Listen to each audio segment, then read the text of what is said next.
ಎಲ್ಲರಿಗೂ ನಮಸ್ಕಾರ. ಶ್ರೀ ಗುರುಭ್ಯೋ ನಮಃ.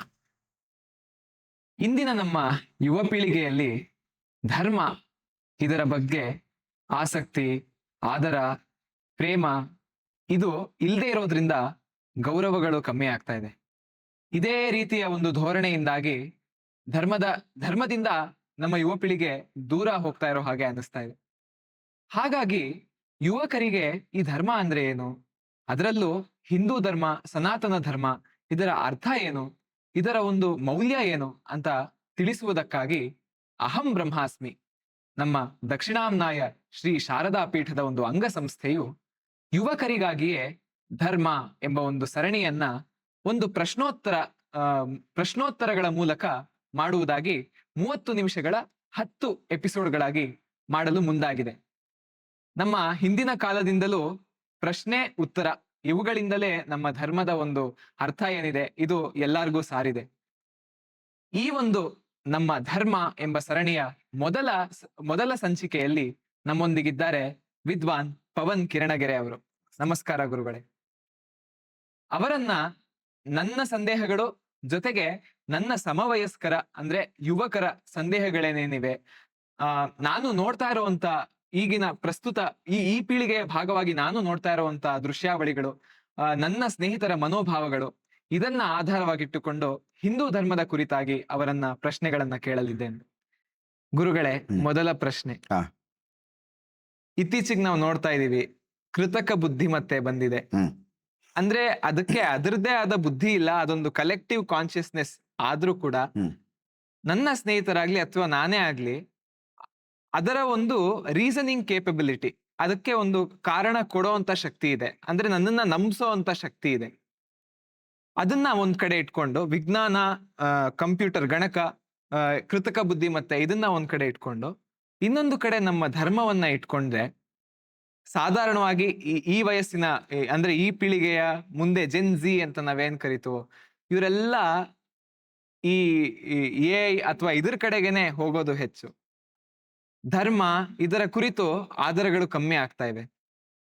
ಹಾಗೆ ಎಷ್ಟೊಂದು ಸರ್ವೆಗಳನ್ನ ನೋಡಿದ್ರೆ ಪಾಶ್ಚಾತ್ಯ ದೇಶಗಳಲ್ಲೂ ಕೂಡ ಧರ್ಮವನ್ನ ನಂಬದೇ ಇರೋ ಜನ, ದೇವರನ್ನ ನಂಬದೇ ಇರೋ ಜನ, ನಾನು ಯಾವ ಧರ್ಮಕ್ಕೂ ಒಳಗಾಗುವವನಲ್ಲ ಅಂತ ಹೇಳ್ಕೊಳ್ಳೋ ಜನನೇ ಜಾಸ್ತಿ ಆಗ್ತಾ ಇದ್ದಾರೆ. ಇದೇ ರೀತಿಯ ಮಾದರಿ ಇನ್ನೊಂದು 50-100 ವರ್ಷಗಳು ಕಾಲ ನಡ್ಕೊಂಡು ಹೋದ್ರೆ ಮುಂದೆ ಯಾವುದೇ ಧರ್ಮಕ್ಕೆ ಉಳಿಗಾಲವೇ ಇಲ್ವೇನೋ ಅಂತ ಅನಿಸ್ತಾ ಇದೆ. ಇದ್ರ ಬಗ್ಗೆ ನಿಮ್ಮ ಅಭಿಪ್ರಾಯ ಏನು ಗುರುಗಳೇ?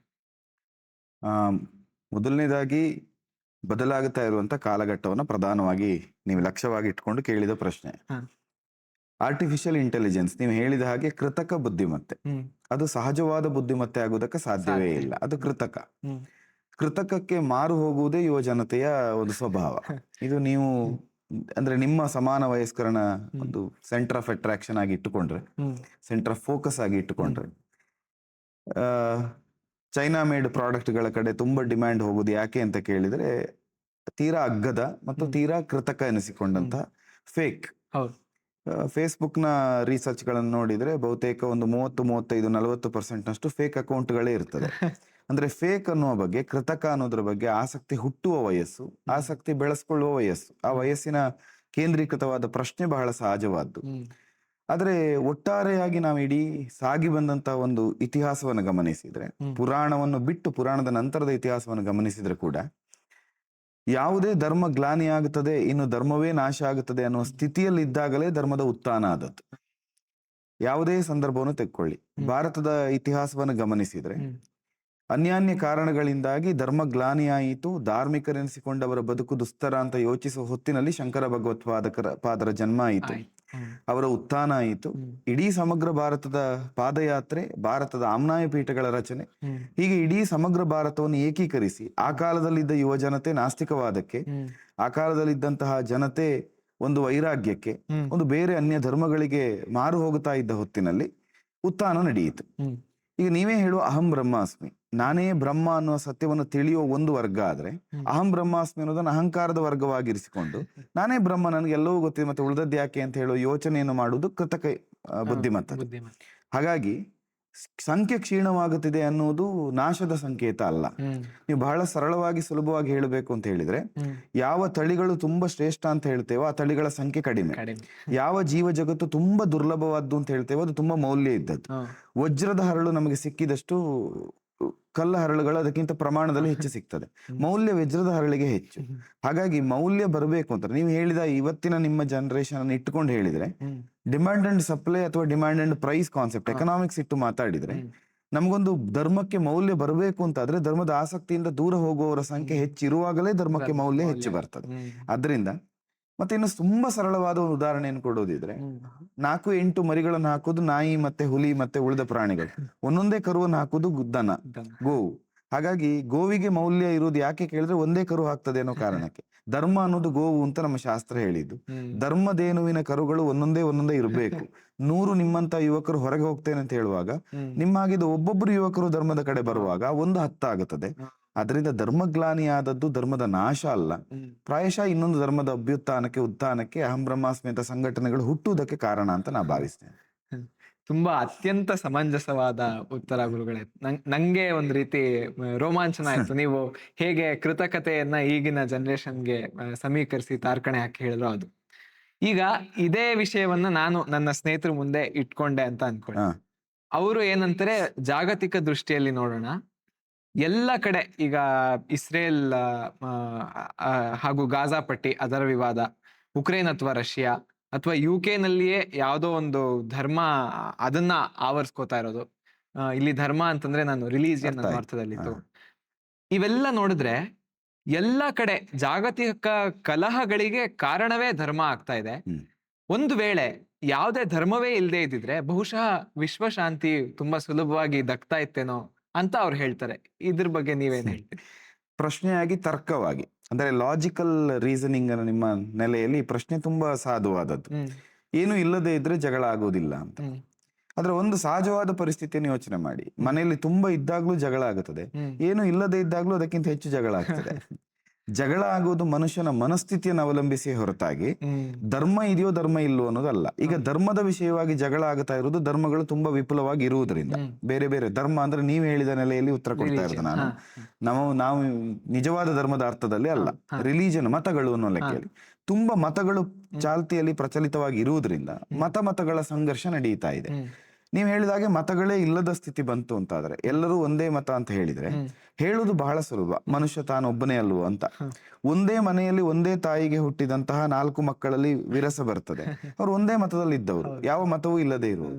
ಅಂದ್ರೆ ಮನುಷ್ಯ ಮೂಲಭೂತವಾಗಿ ಧಾರ್ಮಿಕವಾದ ಆಸಕ್ತಿಯನ್ನು ಕಳಕೊಂಡದ್ದೇ ಸಂಘರ್ಷಗಳಿಗೆ ಕಾರಣ ಹೊರತಾಗಿ ಧರ್ಮದ ಲಭ್ಯತೆಯೋ ಧರ್ಮದ ಅಲಭ್ಯತೆಯೋ ಕಾರಣದಿಂದಾಗಿ ಅಲ್ಲ. ಯಾವುದರ ಒಂದರ ಪ್ರೆಸೆನ್ಸ್ ನಮಗೆ ಜಗಳಕ್ಕೆ ಕಾರಣ ಆದದ್ದಲ್ಲ. ನಮ್ಮಲ್ಲಿರುವ ಪ್ರೆಸೆನ್ಸ್ ಆಫ್ ಮೈಂಡ್ ಸತ್ತು ಹೋದ ಕಾರಣದಿಂದ ನಮಗೆ ಜಗಳಕ್ಕೆ ಕಾರಣ ಆಗ್ತಾ ಇದೆ. ಇಸ್ರೇಲ್ ನಲ್ಲಿ ಅತಿಯಾದ ಮತಾಂಧತೆ ಇರುವುದು, ಧರ್ಮ ಶ್ರದ್ಧೆ ಅಲ್ಲ. ಶಬ್ದಗಳು ಬಹಳ ಪ್ರಧಾನವಾದವು. ಧಾರ್ಮಿಕವಾದ ಶ್ರದ್ಧೆಗೂ ಮತದ ಅಂಧತೆಗೂ ಬಹಳ ವ್ಯತ್ಯಾಸ ಇದೆ. ಮತಾಂಧತೆ, ನೀವು ಮತಗಳೇ ಇಲ್ಲ ಅಂತ ಹೇಳಿದ್ರು ಒಂದು ಅಂಧತೆ ಇರ್ತದೆ, ಮತ ಇಲ್ಲದಿದ್ರು ಅಂಧತೆ ಇರ್ತದೆ. ಅಂಧತೆ ಇರುವುದರಿಂದ ಜಗಳ ಆಗ್ತಾ ಇದೆ ಹೊರತಾಗಿ ಧರ್ಮದ ಕಾರಣದಿಂದ ಅಲ್ಲ. ಆದ್ರಿಂದ ಧರ್ಮದಿಂದ ಜಗಳ ಆಗ್ಲಿಕ್ಕೆ ಸಾಧ್ಯವೇ ಇಲ್ಲ. ಧರ್ಮವನ್ನು ತಿಳಿದವನು ಜಗಳ ಮಾಡುವುದೂ ಇಲ್ಲ. ಹೌದು ಗುರುಗಳೇ, ನಾನು ಈ ಉತ್ತರನ ಖಂಡಿತ ಒಪ್ತೀನಿ. ಇನ್ನೊಂದು ವಿಷಯ, ಈಗ ನಾವು ಹಿಂದೂ ಧರ್ಮದ ಕಲಿಕೆ ಅಂತ ಬಂದ್ರೆ, ಈಗ ನಾನೇ ಏನು ನನ್ಗೆ ಹಿಂದೂ ಧರ್ಮದ ಬಗ್ಗೆ ಏನೂ ತಿಳಿದಿಲ್ಲ, ಆದ್ರೆ ನಾನು ಒಬ್ಬ ಹಿಂದೂ ಕುಟುಂಬದಲ್ಲೇ ಜನಿಸಿದವನು ಅಂತ ಇಟ್ಕೊಳ್ಳೋಣ. ನಾನು ಇದನ್ನ ಕಲಿಬೇಕು ಅಂತ ಹೊರಟಾಗ, ಈಗ ಬೇರೆ ಧರ್ಮವನ್ನ ನೋಡಿದ್ರೆ ಒಬ್ಬ ಪ್ರವಾದಿ, ಒಂದೇ ತತ್ವ, ಒಂದೇ ಪುಸ್ತಕ, ಈ ರೀತಿಯಾಗಿ ಅವ್ರಿಗೆ ಸುಲಭ, ಯಾರ ಹತ್ರ ಹೋದ್ರು ಕೊನೆಗೆ ಅವರು ತಲುಪೋದು ಅದೇ ದಿಕ್ಕಿಗೆ. ಆದ್ರೆ ನಮ್ಮ ಸನಾತನ ಧರ್ಮದಲ್ಲಿ ನೋಡಿದ್ರೆ ಗುರುಗಳ ಸಂಖ್ಯೆ ಅಸಂಖ್ಯಾತ, ದೇವರುಗಳು ಅಸಂಖ್ಯಾತ, ತತ್ವಗಳು ಅಸಂಖ್ಯಾತ. ಹೀಗಿರ್ಬೇಕಾದ್ರೆ ಇದನ್ನ ನಾನು ಕಲಿಯೋದು ಹೇಗೆ? ಇಷ್ಟೊಂದು ನನ್ಗೆ ಇದಿದೆಯಲ್ಲ, ನಾನು ಇಷ್ಟೊಂದು ಮೃಷ್ಟಾನ್ನ ಸಿಗ್ತಾ ಇದ್ದಾಗ ನಾನು ಯಾವ್ದನ್ ತಿನ್ಲಿ ಅಂತ ನಾನು ಹೇಗೆ ಯೋಚನೆ ಮಾಡೋದು? ನೀವು ಹೇಳಿದ ಒಂದು ದೊಡ್ಡ ವ್ಯತ್ಯಾಸವೇ ಹಿಂದೂ ಧರ್ಮ ಅಂತ ನೀವೇನ್ ಹೇಳ್ತೀರೋ ಮತ್ತು ಉಳಿದ ಮತಗಳ ನಡುವಿನ ವ್ಯತ್ಯಾಸವೇ ಅದು. ಒಂದು ಮತ ಅಂತ ಆಗ್ಬೇಕಿದ್ರೆ ಒಬ್ಬ ಸಿದ್ಧಾಂತವನ್ನು ಪ್ರತಿಪಾದಿಸಿದ ಒಬ್ಬ ಪ್ರತಿಪಾದಕ, ಅದಕ್ಕೊಂದು ಸಿದ್ಧಾಂತ, ಅದಕ್ಕೆ ರೀತಿ ನೀತಿಗಳು, ವಿಧಿ ನಿಷೇಧಗಳು ಇರ್ತದೆ. ಇದು ಇರುವುದರಿಂದ ಅಂದ್ರೆ ಡೂಸ್ ಅಂಡ್ ಡೋಂಟ್ ಡೂಸ್, ಇದೆರಡು ಇರುವುದರಿಂದ ಆ ಕಾರಣದಿಂದ ಅದೊಂದು ಮತವಾಗಿ ಅವನಿಂದ ನಡೆದುಕೊಂಡು ಬಂದಂತಹ ಒಂದು ಪರಂಪರೆ ಅಂತ ಕಾಣಿಸ್ಕೊಳ್ತದೆ. ಹಿಂದೂ ಧರ್ಮದಲ್ಲಿ ಮೇಲ್ನೋಟಕ್ಕೆ ಈ ಗೊಂದಲ ಕಾಣುತ್ತದೆ. ಎಷ್ಟೋ ಗುರುಗಳಿದ್ದಾರೆ, ಎಷ್ಟೋ ಸಂಖ್ಯೆಯ ದೇವತೆಗಳಿದ್ದಾರೆ, ಎಲ್ಲ ಅವನನ್ನು ನಂಬಿದವನು ಅದು ಶ್ರೇಷ್ಠ ಅಂತ ಹೇಳ್ತಾನೆ, ಇದನ್ನ ನಂಬಿದವನು ಇದು ಶ್ರೇಷ್ಠ ಅಂತ ಹೇಳ್ತಾನೆ, ಈ ಗುರುಗಳ ಅವಲಂಬಿ ಈ ಗುರುವೇ ಸರ್ವಶ್ರೇಷ್ಠ ಅಂತ ಹೇಳ್ತಾನೆ, ಆ ಗುರುವನ್ನು ಅವಲಂಬಿಸಿದವನು ಅದು ಸರ್ವಶ್ರೇಷ್ಠ ಅಂತ. ಒಳ್ಳೆ ಉದಾಹರಣೆ ಕೊಟ್ರಿ, ಮೃಷ್ಟಾನ್ನವನ್ನು ಇಟ್ಟು ಬಟ್ಟಲಲ್ಲಿ ತುಂಬಾ ಇಟ್ಟಿದ್ದಾರೆ, ಯಾವುದನ್ನು ತಿನ್ನಬೇಕು ಅಂತ. ನೀವು ಆ ಬಟ್ಟಲಲ್ಲಿ ತುಂಬಾ ಇಡುವುದೇ ಧರ್ಮ, ಒಂದನ್ನು ಕೊಡುವುದು ಶಿಕ್ಷೆ. ಬಹಳ ದೊಡ್ಡ ವ್ಯತ್ಯಾಸ ಅದು. ನಿತ್ಯವೂ ನೀವು ಇದನ್ನೇ ತಿನ್ನಬೇಕು ಅನ್ನೋದು ಶಿಕ್ಷೆ, ನಿನಗೆ ಬೇಕಾದ್ದನ್ನು ಆರಿಸಿಕೊಂಡು ತಿನ್ನು ಅನ್ನೋದು ಧರ್ಮ. ಧರ್ಮ ಅಂದ್ರೆ ನಿಜವಾಗಿ ಗುಣ, ಸಹಜವಾಗಿ ನಮ್ಮ ಸ್ವಭಾವ ಇದೆಯಲ್ಲ ಗುಣ, ಅದು ಧರ್ಮ. ಧರ್ಮ ಮತ್ತು ಮತಕ್ಕಿರೋ ದೊಡ್ಡ ವ್ಯತ್ಯಾಸ ಅದು. ಸಾಧು ಧರ್ಮ ಮತ್ತು ಸಾಧನೆಯ ಧರ್ಮ ಅಂತ ನಾವು ಹೇಳ್ತೇವೆ. ಅಂದ್ರೆ ಬಹಳ ಸರಳವಾಗಿ ನಿಮ್ಗೆ ಅರ್ಥ ಆಗ್ಲಿಕ್ಕಾಗಿ ಹೇಳ್ತೇನೆ. ನೀವು ಇಲ್ಲಿ ಒಂದು ಬಸ್ ಬರ್ತಾ ಇರ್ತದೆ, ಬೋರ್ಡ್ ಇಲ್ಲದ ಬಸ್. ಆ ಬಸ್ಸಿಗೆ ಕೈ ಅಡ್ಡ ಹಾಕಿದ ತಕ್ಷಣ ಒಬ್ಬ ತಲೆ ಹೊರಗೆ ಹಾಕ್ತಾನೆ, ಕಂಡಕ್ಟರ್ ಡ್ರೈವರ್. ಶೃಂಗೇರಿನಾ ಅಂತ ಕೇಳ್ತೀರಿ, ಹೌದು ಅಂತ ಹೇಳ್ತಾನೆ. ನೀವು ಹತ್ತಿಕೊಳ್ತೀರಿ, ಬಸ್ಸು ಶೃಂಗೇರಿಯೋ? ಅಲ್ಲ. ಬಸ್ಸು. ಕಂಡಕ್ಟರ್ ಶೃಂಗೇರಿಯೋ? ಅಲ್ಲ. ಅದ್ರೊಳಗೆ ಕೂತವರು ಶೃಂಗೇರಿಯೋ? ಇವನು ಶೃಂಗೇರಿಯೋ? ಯಾವುದು ಅಲ್ಲ. ಶೃಂಗೇರಿ ಎಲ್ಲಿದೆ? ಎಲ್ಲೋ ಇದೆ. ಶೃಂಗೇರಿಗೆ ಹೋಗುವ ಬಸ್ಸು ಅನ್ನೋದು ಅದರ ಧ್ವನಿ, ಶೃಂಗೇರಿಗೆ ಹೋಗ್ತದೆ ಅನ್ನೋದು ಅದರ ಉತ್ತರ. ಅಂದ್ರೆ ಧರ್ಮ ಅನ್ನೋದು ನಮ್ಮ ಬದುಕಿನ ಲಕ್ಷ್ಯವೇ ಹೊರತಾಗಿ ನಾವು ನಡೆಯುವ ದಾರಿ ಅಲ್ಲ. ನಾವು ನಡೆಯುವ ದಾರಿ ಸಿದ್ಧಾಂತಗಳು, ನಾವು ನಡೆಯುವ ದಾರಿ ಮತಗಳು, ನಮ್ಮಲ್ಲಿರುವ ಭ್ರಮೆ ಅದು. ಮನುಷ್ಯ ಎಷ್ಟು ಬಗೆಯ ಮನುಷ್ಯ ಇದ್ದಾನೋ ಅಷ್ಟೂ ಜನರ ಬಯೋಮೆಟ್ರಿಕ್ ಬೇರೆ ಆಗಿದೆ. ಹಾಗಾದ್ರೆ ಅಷ್ಟೂ ಜನರಿಗೆ ಒಬ್ಬನೇ ಇರಬೇಕು ಅನ್ನುವಂಥದ್ದು ಕೂಡ ಒಂದು ಅಪವಾದ ಅಲ್ವಾ? ಆಯ್ಕೆ ಯಾಕೆ ಹಿಂದೂ ಧರ್ಮ ಅಂತ ಕರೆಸಿಕೊಂಡ ಧರ್ಮದಲ್ಲಿ ಉಂಟು ಅಂದ್ರೆ ಇದು ಸನಾತನವಾದ ಧರ್ಮ, ಅಪೌರುಷೇಯವಾದ ಧರ್ಮ. ಇದಕ್ಕೆ ಒಬ್ಬ ಪ್ರವಾದಿಯೋ, ಒಬ್ಬ ದಿಗಂಬರನೋ, ಒಬ್ಬ ಮತ್ತೊಬ್ಬನೋ ಹುಟ್ಟುಕೊಳ್ಬೇಕಾದ ಅನಿವಾರ್ಯತೆ ಇಲ್ಲ. ಒಂದು ಮರ ಹುಟ್ಟಬೇಕಿದ್ರೆ ಒಂದು ಬೀಜವನ್ನು ವಾಪನ ಮಾಡಬೇಕು. ನಾವು ನಟ್ಟದ್ರೆ ಬೆಳೀತದೆ ಅನ್ನೋದು ಸತ್ಯ. ಕಾಡುಗಳೆಲ್ಲ ಯಾರಿಂದ ಸೃಷ್ಟಿಯಾಯಿತು? ಯಾರು ಬೀಜವನ್ನು ನಟ್ಟಿದ್ದಾರೆ? ಹಾಗಾದ್ರೆ ಯಾರೂ ಬೀಜ ವಾಪನ ಮಾಡದೆಯೂ ಹುಟ್ಟಿಕೊಳ್ಳುವ ಸಾಮರ್ಥ್ಯ, ಸಾಧ್ಯತೆ ಮಣ್ಣಿಗಿದೆ. ಅದು ಪ್ರಕೃತಿ. ಅಂದ್ರೆ ನಮ್ಮ ಧರ್ಮವೇ ಪ್ರಕೃತಿ. ನಾವು ಯಾವುದನ್ನು ಧರ್ಮ ಅಂತ ಇವತ್ತು ಒಪ್ಪುತ್ತಾ ಇದ್ದೇವೆ, ಸನಾತನ ಧರ್ಮ, ಅದು ಬದುಕಿನ ಪ್ರಕೃತಿ. ಅದಕ್ಕೆ ಯಾರು ಬೇಕು ಅಂತಿಲ್ಲ, ಅದಕ್ಕೆ ನೀರೆರಿಬೇಕಾದವನಿಲ್ಲ, ಅದಕ್ಕೆ ಗೊಬ್ಬರ ಹಾಕಬೇಕಾದವನಿಲ್ಲ, ಅದಕ್ಕೆ ಬೇಲಿ ಕಟ್ಟಬೇಕಾದವನಿಲ್ಲ. ಈಗ ಬೇಲಿ ಕಟ್ಟುವ, ಗೊಬ್ಬರ ಹಾಕುವ, ನೀರೆರಿಯುವುದು ಸಿದ್ಧಾಂತಗಳು, ಅದು ಮತಗಳು. ಅದನ್ನ ಏನ್ ಮಾಡ್ತದೆ? ರಿಸ್ಟ್ರಿಕ್ಷನ್. ನೀವು ಇದೇ ಹಣ್ಣನ್ನು ತಿನ್ಬೇಕು, ವರ್ಷ ಇಡೀ ಅದೇ ಹಣ್ಣು ಅದೇ ತೋಟದಲ್ಲಿ ಇರ್ಬೇಕು ಅನ್ನೋದೊಂದು ಬಂಧನ. ಮುಕ್ತಿ ಅನ್ನುವುದೇ ನಮ್ಮ ಹಿಂದೂ ಧರ್ಮದ ಮೂಲ ಲಕ್ಷ್ಯ. ಮುಕ್ತಿ ಅಂದ್ರೆ ಏನು? ನಿರ್ಬಂಧತ್ವ, ಯಾವ ಬಂಧನವೂ ಇಲ್ಲ, ಸ್ವೇಚ್ಛೆ ಅಲ್ಲ, ಅದು ಸ್ವಾತಂತ್ರ್ಯ. ನೀವು ಬೇಕಾದ ಕಡೆಗೆ ಹೋಗುವ ಸಾಧ್ಯತೆ, ನೀವು ಹೇಗೂ ಹೋಗ್ಬೋದು.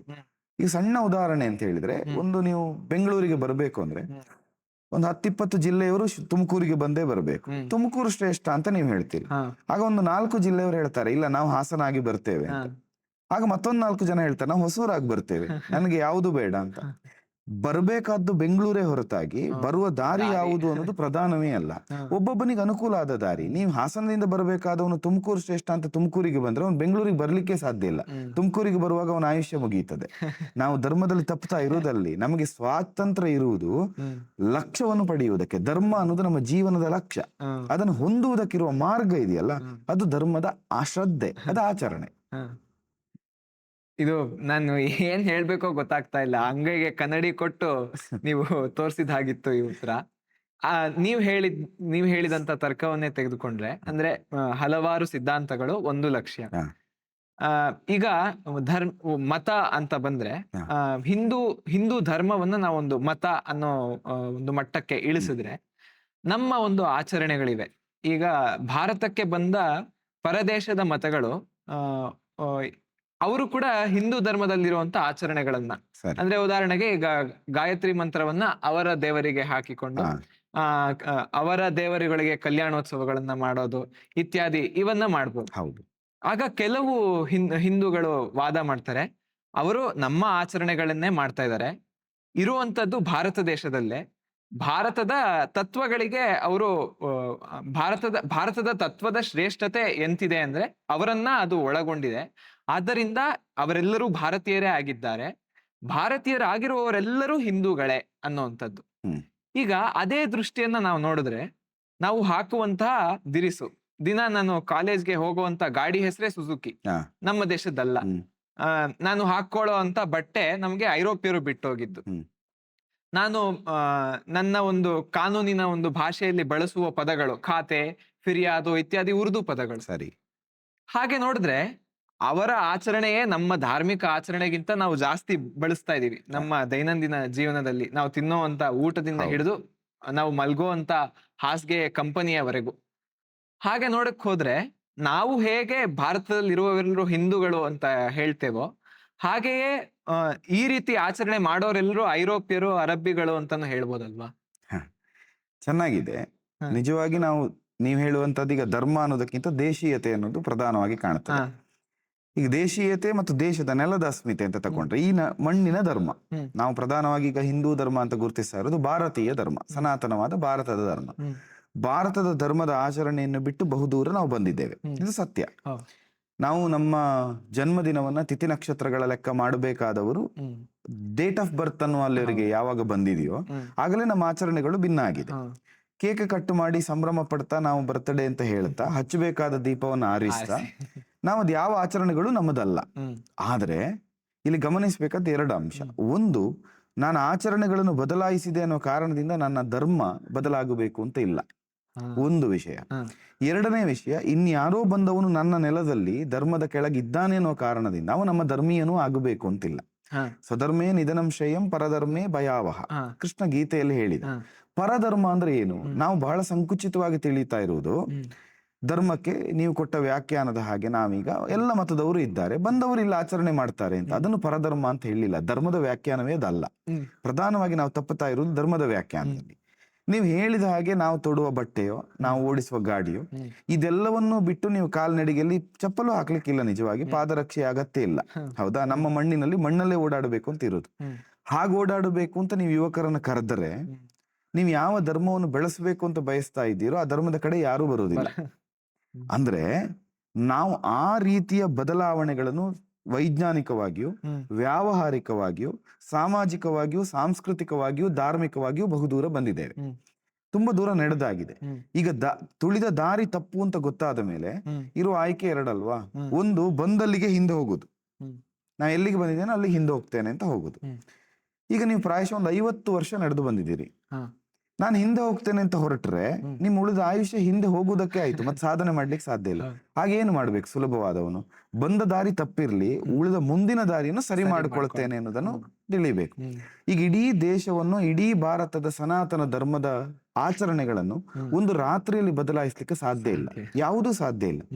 ಮಾಡಬಹುದಾದ ಆಚರಣೆಗಳೇನಂದ್ರೆ, ನೀವು ಸುಜುಕಿಯನ್ನೇ ಓಡಿಸಿ, ಪ್ರತಿನಿತ್ಯ ಸುಜುಕಿಗೊಂದು ಪ್ರಸಾದ ಇಟ್ಟು ಓಡಿಸಿ, ಆ ಸುಜುಕಿ ಭಾರತದ್ದಾಗ್ತದೆ. ಅಂದ್ರೆ ವ್ಯಾವಹಾರಿಕವಾಗಿ ನಾನು ಏರುವ ವಾಹನ ರಥ ಅನ್ನುವ ಕಾನ್ಸೆಪ್ಟ್ ನಮ್ಮ ಧರ್ಮದ್ದು. ಆ ರಥಕ್ಕೆ ಪೂಜೆ ಆಗಬೇಕು ಅನ್ನೋದು ನಮ್ಮ ಧರ್ಮ. ಅಲ್ಲಿ ರಥದಲ್ಲಿ ಭಗವತ್ ಸಾನ್ನಿಧ್ಯ ಉಂಟು ಅಂತ ತಿಳಿಯುವುದು ವೈದಿಕವಾದ ಶ್ರದ್ಧೆ. ಈ ಶ್ರದ್ಧೆಗೆ ನಮ್ಮ ಮನಸ್ಸನ್ನ ಬದಲಾಯಿಸಿಕೊಂಡ್ರೆ, ನಾನು ಉಡುವ ಬಟ್ಟೆ ಯಾವುದೇ ಇರ್ಲಿ, ತೊಡುವ ಬಟ್ಟೆಯಿಂದಲ್ಲ, ಆ ಬಟ್ಟೆ ತೊಡುವ ಉದ್ದೇಶ. ನೀವು ಹೇಳಿದಂತ ಯಾವುದೋ ಬ್ರ್ಯಾಂಡಿನ ಯಾವುದೋ ಐರೋಪ್ಯ ಬಟ್ಟೆಯನ್ನು ತೊಟ್ಟು ನಮ್ಮ ದೇವಸ್ಥಾನದೊಳಗೆ ಬರಬೇಡಿ. ಅಲ್ಲಿ ಬರುವಾಗ ಭಾರತದ ಯಾವ ಸನಾತನವಾದ ಧಾರ್ಮಿಕವಾದ ಉಡುಪುಗಳುಂಟೋ, ಯಾವುದನ್ನು ನಾವು ಕೋಡ್ ಆಫ್ ಕಂಡಕ್ಟ್ ಅಂತ ಎಲ್ಲಿ ಫಾಲೋ ಮಾಡಬೇಕು ಅಂತುಂಟು ಅಲ್ಲಿ ಫಾಲೋ ಮಾಡಿದ್ರೆ ಧಾರ್ಮಿಕವಾಗಿ ಉಳಿಯುವುದಕ್ಕೆ ಸಾಧ್ಯ. ವ್ಯಾವಹಾರಿಕ ಜಗತ್ತಿನಿಂದ ಹೊರಗಾಗಬೇಕು ಅಂತ ಹೇಳುವುದೇ ನಾವು ಯುವಜನಕರನ್ನು ಧರ್ಮದಿಂದ ದೂರ ಆಗಿ ಅಂತ ಹೇಳಿದಾಗ ಆಗ್ತದೆ. ನೀವು ಇರುವಲ್ಲಿಯೇ ಧರ್ಮವನ್ನು ಆಚರಿಸ್ತಾ ಧರ್ಮದ ಕಡೆ ಒಲವು ಬರ್ಲಿ ಅಂತ. ಇನ್ನೊಂದು, ಸಹಜವಾಗಿ ವಯೋಸಹಜವಾಗಿ ಧರ್ಮದ ಆಕರ್ಷಣೆಗಳು ಬರುವುದು. ಬಹಳ ಸಣ್ಣ ವಯಸ್ಸಿನಲ್ಲಿ ಆಟದ ಕಡೆಗೆ ಆಸಕ್ತಿ. ಆಚಾರ್ಯ ಶಂಕರ್ ಹೇಳಿದ್ದ, ನಾನು ಹೇಳ್ಬೇಕು ಅಂತಿಲ್ಲ, ಬಾಲ್ಯಸ್ಥಾವತ್ತು ಕ್ರೀಡಾಸಕ್ತಂ, ತರುಣಸ್ಥಾವತ್ತು ತರುಣೀಸಕ್ತಂ, ಹೌದಾ, ವೃದ್ಧಸ್ಥಾವತ್ತು ಚಿಂತೆಯಸಕ್ತಂ, ಕೋಪಿ ಪರಮೇ ಬ್ರಹ್ಮಣ ಕೋಪಿನ ಸಕ್ತಂ. ಯಾರಿಗೂ ಪರಬ್ರಹ್ಮದ ಧರ್ಮದ ಕುರಿತ ಆಸಕ್ತಿ ಬರುವುದಿಲ್ಲ ಅಂತ. ಆ ಬರುವ ಹಂತ ಯಾವುದು ಅಂತ ಕೇಳಿದ್ರೆ, ಒಂದು ಹಂತಕ್ಕೆ ವೃದ್ಧಾಪ್ಯ ಆದ್ರೂ ಬರಬೇಕು. ನಮಗೆ ಇರುವ ಉದ್ದೇಶ ಏನು ಅಂತ ಹೇಳಿದ್ರೆ, ಯಾವ ಯಾವ ಹಂತದಲ್ಲಿ ಯಾವ್ದು ಇರಬೇಕು ಅಲ್ಲಿ ಧರ್ಮದಿಂದ ಕೆಡದೇ ಇರುವಾಗೆ ಅವರನ್ನು ಉಳಿಸಿಕೊಳ್ಳಬೇಕಾದ್ದು ಇವತ್ತಿನ ಆದ್ಯ ಕರ್ತವ್ಯ. ಧರ್ಮ ಮಾರ್ಗದಿಂದ ವಿಚಲನೆ ಆಗದೆ ಇರುವಾಗ ನಡೆಸಿಕೊಂಡು ಹೋಗಬೇಕು. ಅದಕ್ಕೆ ಆಸಕ್ತಿ ಹುಟ್ಟಬೇಕು ಅಂತ ಆದ್ರೆ ಧರ್ಮವನ್ನು ಮೊದಲು ತಿಳಿಬೇಕು. ಧರ್ಮ ತಿಳಿಯದೇ ಇರುವುದೇ ನಮ್ಮ ಎಲ್ಲ ಸಮಸ್ಯೆಗಳಿಗೆ ಮೂಲ ಕಾರಣ. ಇನ್ನೊಂದು ದೊಡ್ಡ ಇದನ್ನ ಹೇಳಿದ್ರಿ ನೀವು, ಸ್ವಲ್ಪ ದೀರ್ಘ ಆಗ್ಬಹುದು, ಆದ್ರೆ ಹೇಳ್ತಾ ಇದ್ದೇನೆ.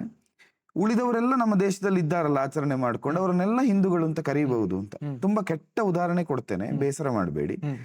ಹಾಲು ಕುಡಿಬೇಕು ಅನ್ನೋದು ಒಳ್ಳೇದು, ಹಾಲಿಗೆ ಏನು ಬೆರೆಸಿದ್ರು ಹಾಲಾಗ್ತದೆ ಅನ್ನೋದು ತಪ್ಪು. ಹೌದು.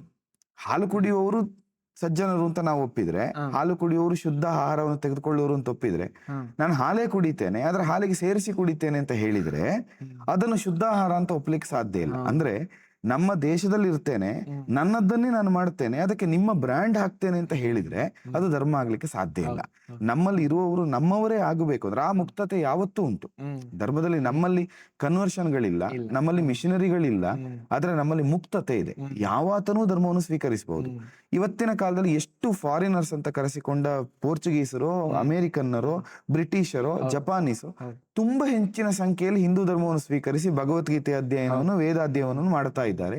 ಸಂಸ್ಕೃತವನ್ನು ಅತಿ ಹೆಚ್ಚು ಅಧ್ಯಯನ ಮಾಡಿದವರು ಭಾರತೀಯರಲ್ಲ ಅನ್ನೋದು ಸೋಜಿಗದ ಸಂಗತಿ.